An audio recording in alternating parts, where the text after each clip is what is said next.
Coach, we were talking at the end of last year after the Stanford game, and you're confident the team would continue its winning ways. How has the attitude improved in the offseason? Well, I think the attitude improved. We had a much better winter in the weight room. More kids seem to be excited about starting to do those things you need to do to be successful.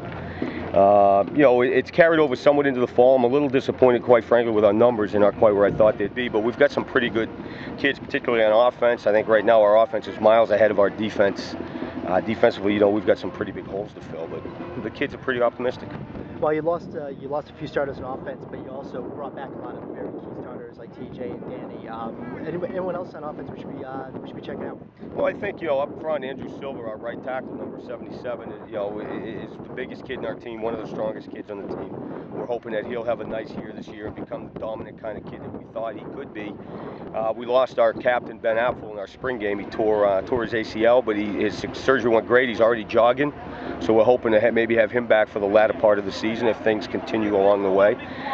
Jordan Grastiamos, wide receiver, number 6, has had a real nice spring, has had a good fall, went from struggling to catch the ball a little bit last year to catching everything so far in practice and really stepping up and making some plays. Now, what will it take to get the defense on track? Is it just right now, most teams seem to be concentrating on offense at this time, or is there just some elements or wrinkles they got to be? Yeah, I just think we got a little bit behind in our installation. We didn't move as fast as I had liked, so now I think it's just a matter of getting the kids into a little more into the scheme and repping and doing those things in practice and coming out against good opponents like we've got today and just starting to let our kids play some full speed. And so we really, it's hard to identify problems and holes and those things without being able to go really full speed. That's what we're doing today. Now, last year's schedule seemed to be a little bit easier than what you're going to be facing this year. But does last year's success help build that confidence that you guys can face the big boys this year? Well, you hope so. We lose Staples, but we pick up Central.